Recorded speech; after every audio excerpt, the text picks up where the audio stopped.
The book is outstanding, and it's more than just sitting across from you and you telling your story is one thing, but this long, detailed history of how you became to be the person you became. I think it's very educational for people because they can realize, like, oh, he wasn't always this guy. This is what's fucked up about people. Like, you see a guy who's like you who runs, I mean, how many ultra marathons did you run in a row? You ran some insane number. I think it was, I ran 800s in 8 weekends in a row. Just stop and think about that, ladies and gentlemen. 800s means 8 100-mile races. 8 weekends in a row. A 100-mile race will put you out for fucking 6 months. Right. And you ran 8 of them, 8 weekends. It's a fucking insane accomplishment. It was nuts. You think about a person like that, you think of them as in this like static, fully formed version. Right. You don't usually get to see, and especially someone like you, who you went into so much depth about your rise and fall and rise and fall. It wasn't like a straight linear process between you getting inspired and then you becoming this bad motherfucker. No, it wasn't like, what's that show called, that Will Smith plays, that black guy who kind of makes it in the financial world. Pursuit of Happiness. I never saw that. Yeah, it's a great movie. It wasn't like Pursuit of Happiness, man. Like where the guy struggles and he gets over it and he makes it. Yeah. I fell on my ass. I thought I got to the top of Mount Everest, and Mount Everest just fucking slide right underneath me, man. I was like, God, dog, I got to start from scratch again. Scratch became my friend, literally, man. So, that's how you put in the book, man. Just going up, going down, going up. Just the real raw version of how my life was it was so in-depth to go back through your life with a fine-tooth comb that I almost got embarrassed to even put it out there to people. Yeah. That's what you don't understand, man. Like, even me right now to talk to you, I'm in the car for a fucking hour getting pumped up because I'm a shy, introverted, leave me alone type of guy. Like, I'm still that motherfucker who is 6 years old, at a play who can't say his line because I know I'm going to stutter in front of 5 people. So I walk off the stage. That's still me. So every day I'm fighting that dude. So people think, oh my God, man, you're on a podcast. You look so crazy, so evil. No, I'm trying to be locked into Joe. So my mind isn't very off saying, let's run out the damn door because people are watching me on the fucking podcast. I want to open this damn door and get the hell out of here, man. So that's the real me. So I'm not sadistic, man. I'm focused on what I have to do to stay locked into the game of life. And that's what I tell people, man. I go there. I go there. That's one of the reasons why this book is so good, is because you're so honest about your vulnerabilities and how you overcome them. And for people that see someone who's a beast, who's done great things, you just assume that they're different than you. Right. But then you hear about your insecurities and your pitfalls and all the things that went wrong with you, and you realize, well, God damn it, those are the same things that go wrong with me. Like, maybe I have that inside of me and I've just never summoned it. Right. And I'll tell you this, I started really realizing that when I started overcoming myself, I started getting around these real alpha males, these hard men. And I always put people way above me when I was growing up. Like, my God, they had to have a lot more than me to get to where they're at. And a lot of them did. But once you get around the best of the best of the best people, you can kind of start breaking them down and realizing, man, you're just as fucked up as me. Like we all have, but all you did was you hid it better. Your upbringing, your mom and dad, your society, the way you were raised, it hid it better than mine. You weren't the only black kid, or there was like 5 in a school. I can't hide. Going through buds, I was the only black kid. You can't hide. But I started realizing, just because I look different than you, a lot of you motherfuckers can't hide either. So it started giving me courage through watching people that we all have a story. We all have a jacked up life in one way or another. Some of us don't have the guts to talk about it, though. And that's where I found the guts to talk about mine. Well, there's purity in physical pursuits, right? Because it doesn't matter what your social status is. It doesn't matter how people perceive you. When it comes down to how long can you stay in that pool, when it comes down to how far can you run, when it comes down to how much can you push yourself past the part where you want to quit, how far can you keep going? There's a purity in that it dissolves social order, all that bullshit, what people think about you goes out the window. It's who are you right now? That's right. Who are you right now? That's a true statement, man. And I look at it as psychological warfare. And that's where I started learning that life is one big psychological warfare that you play on yourself. You play on yourself, man. the most important conversation I ever had is with myself. And the shit I was telling myself was so fucked up. It was so wrong. It was so misguided. And other people start to write that dialogue for you also. And it starts to be what you say to yourself every single day. And I started creating a whole nother warfare, a whole nother battle started becoming. I was like, oh, hang on a second, Goggins. You have these tools. You have these tools. Your life was basically the perfect grounds for training for where you need to go in your life. All the beatings, all the bullying, all the, you going through learning disabilities, all the struggles. It was the absolute perfect training ground for you to go to where you need to go. And that's how I started looking at my life versus woe is me, poopy pants, kick a rock down the street mentality. It was, nah, God just hooked you right the fuck up. He hooked you right up, man, with the perfect place. You were training for the first 18, 19, 20, you were training for this stuff, man. You have the advantage of everybody else versus, my God, they're so above me. They came from a great family. Mom and dad love them. They didn't have to learn, they didn't stutter, they didn't struggle. No, man, your struggle is what made you who you are now. So I started flipping this into a whole different, I started being a master of what I was scared of. I was scared of my mind. And I became literally a master of that mind. And that's what from now on, it sets me apart from most people. I started diving into that. Well, that is a big part of the story is when you go over your childhood and, your abusive father and then having this great guy that was going to become your stepdad and then he gets murdered. It's like right when you're about to get out of it, everything looks good. Boom, and then he gets murdered. It's like these things really did sort of set you up to start from scratch again and just go, okay, roger that. We start from scratch. Right. And now you have that attitude. You developed it through all of these horrible personal experiences, all the trials and tribulations, all the evil shit that people try to do to you. That sort of set you up to be able to deal in a way that a lot of people can't. Well, I used to look at my life from a different vantage point. And when you're in all the muck and you're just walking in muck and walking in muck and walking in muck, you don't see that if you look off to the fucking left of the muck, there's a sidewalk, brother. Get off of it. You have your head down looking in this muck. Once I saw the sidewalk, got the sidewalk, I got a little break. And I got a different vantage point. And then from the sidewalk, I found a cliff. Then I found a mountain. I got way up high on top of my life and looked back down on it and said, okay, I got to figure this out, man. I'm not going anywhere. I'm starting to lie. So when you have a messed up foundation, I started lying about everything. I wanted people to like me. I wanted to be accepted in some society of life, some social society. And I was like, man, this isn't the right way. I'm messed up here. I'm messed up here. I'm messed up everywhere. And so I realized the worst thing that happened to me is I lost myself. I never had myself. I never found myself. I had no self-esteem. So I knew through working out and through learning, because it took a lot for me to learn also, I started finding self-esteem. Once I found that, that's when doors started opening up. I stopped caring about people, that what they thought, being judged. Wow, if I say this, if I started right now, are you gonna make fun of me? I stopped caring about that. And that's when my life started really changing for me, slowly but surely. That's such an important point when you're talking about the working out, because a lot of people, when they think about working out, they think of it as being a physical thing. Right, no. I did it for mental. Yeah. People always say, my God, like, no, don't look at it like, I didn't care about losing weight. I didn't care about being the fastest person. I wasn't making the Olympics. I wasn't going to pros. I could barely read and write when I was in a junior in high school. I wasn't going anywhere. I saw working out as a way for me to build calluses on my mind. I had to callous over the victim's mentality. So I watched these movies. I talked about Rocky last time I was on here. I always equated training to mental toughening. Like, it always looked brutal. People waking up early and doing all these things, and it looked horrible. I was like, wow, man, I got to start doing that. Not to get better, bigger, and stronger, but that is what's going to build me. That looks uncomfortable. That looks brutal. And getting up early, I don't want to do that. So I made this long list of things I don't want to do. And through that, I found myself. I'm like, you guys aren't doing this shit in high school. You guys aren't getting up at 5 o'clock in the morning, running over here in this golf course. So I started seeing myself very differently than the average human being. I was like, hang on a second.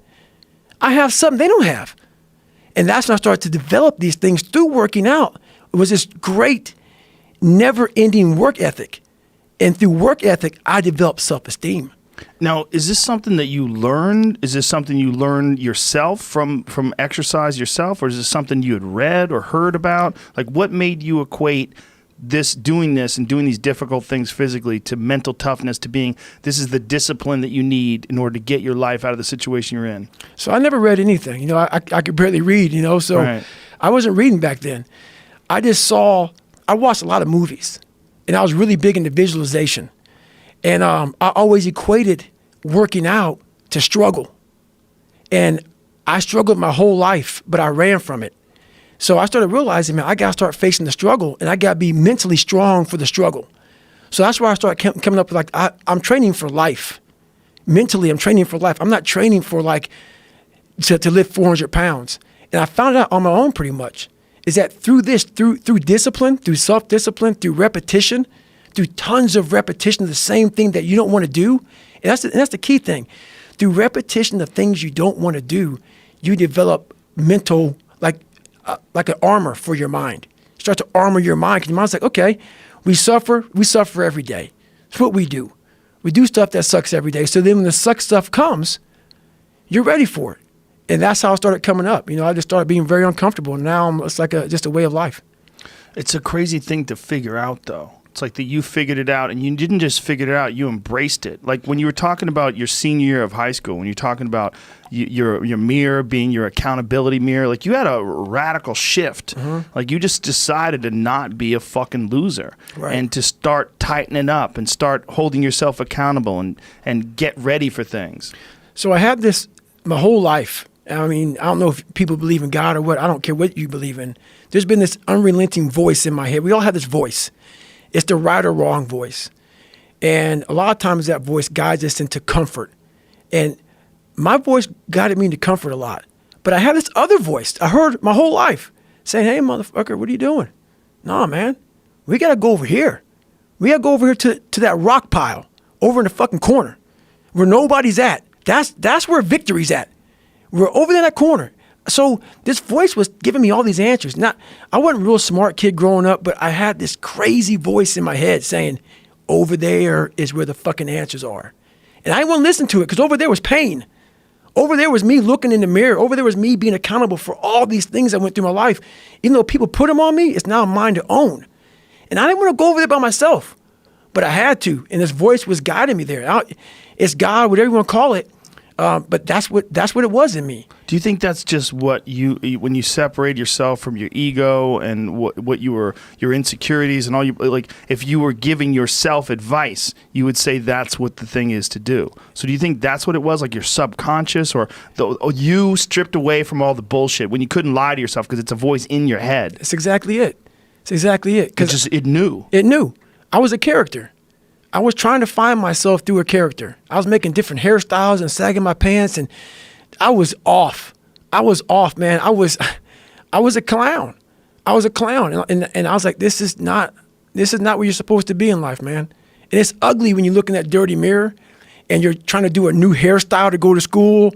You know, I had a hairstyle one time where I shaved the top of my head.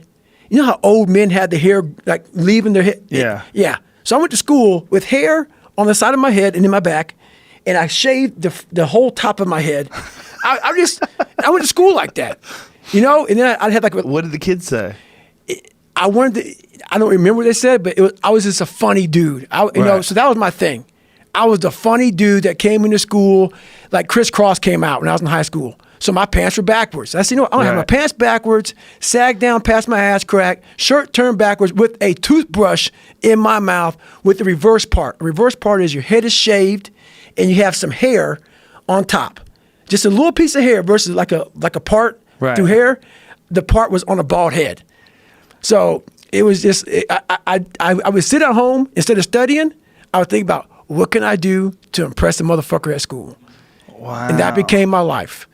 And it's a long road to hoe to get to the guy who says, now, you don't ever smile on any podcast. You look so serious. I look at that shit. I'm like, you motherfuckers have no idea who I am, where I've come from to get here today. You could have probably been an entertainer.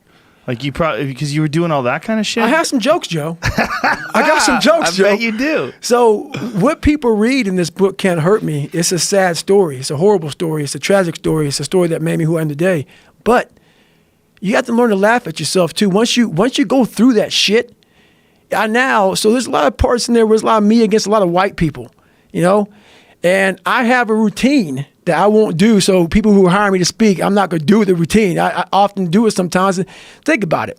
I was a 36 black guy to go through SEAL training. Okay? Out of how many people? Out of probably, looking at probably 11, 12, to make it through, probably 13,000 SEALs. I was probably the 36, I was a 36 black guy to make it through. And over, since like the 1940s, you know, you're looking at almost 70 years. Wow. Yeah, so do the math on that. So there's not a lot of black guys, and so I take that and I make a nice comedy skit out of that shit. You know, like the first time they tied me up and threw me, it's called drown proofing. Yeah. So I'm negative boring as hell. You know. Me too. Oh. I'm related to that big time. Yes, you one of the few white boys, man. They're negative boring. You sink like a rock. Like a rock. And that's hard. So imagine them getting your hands and feet, tying your ass up and throwing you in the fucking water and say swim. It was like throwing a cat in the water with fucking a brick on him. So I was just losing my fucking mind. So it's so many things I had to get over, you know. And I found humor. I found humor in my suffering. I was like, motherfucker, what are you doing out here, Goggins? Like, this is crazy. Like, you're literally trying to reinvent the wheel, but I was trying to reinvent my mind. And I used every single tactic possible to do that. I didn't want to live in this world where I was a fake human being anymore. And I was tired of blaming everybody for where I was at. My dad beat me, this happened. I mean, my dad ran prostitutes, man. My dad literally snatched the soul out of my mom. Like, my mom is still battling. Like, after my mom left my dad, and this is what I'll talk about in the book, she got married 3 times for a total of 6 months. You know, I don't go there. I'm not even going to talk about the guy she married. So this woman she's beautiful. She's so smart, all this stuff, man. This guy literally stripped her soul away. And I was a young kid watching it. And I had no soul to begin with. And my brother, he has a story that he could write 8 books.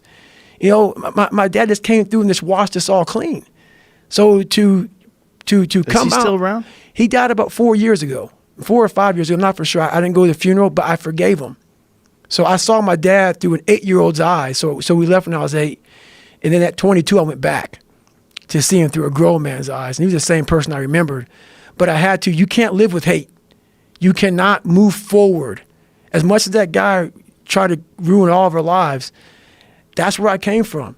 I had to figure out the origin of where I started from. So when I was going back through my life trying to fix who I am, the fucked up person I was, like, if your knee hurts, it's usually not your fucking knee that's hurting. There's something else, man. Like, it could be a tight quad. It could be the right leg if it's the left leg. You got to find out the origin of where all this shit began. And it was him. So I had to go back to where, you know, my roots and the origin of all this happened, and it's hard to do that. Did you make peace with him? I made big peace with. So we didn't have a peaceful conversation. We left very good animal. He's a vicious man. He was a vicious man. I mean, medieval motherfucker.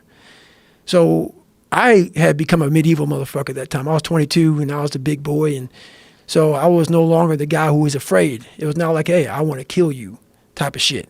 And we were sitting at Denny's after an all-night skate or whatever the hell. You know, he owned bars and skating rinks and shit like that. And so we were sitting down and we kind of got into it, and I just kind of left. But I had to make peace with it in myself. I could not hold on to that hate, because holding on to that hate was half the reason why I kept falling into the same pattern of failing. I had to start dumping off some baggage. I had to start figuring out me through him, and that's all he was there for. He was the origin. I had to figure him out, figure out why he was so evil to my mom, to me, my brother, and I had to start studying him. Like, a lot of people have situations where someone does something, and we all attack that person, like on the media. If someone does something wrong, everybody now is fucking perfect, and we now judge this guy. I don't judge him. I don't judge anybody. What I do is I start studying them. Why did they do that? Not in a judging way. I want to learn from you. And what'd you get out of your dad? I got that he grew up rough. He was very insecure, had a lot of kids, and his insecurities just trickled over onto us. So yeah, he jacked us up real good, but he never fixed himself.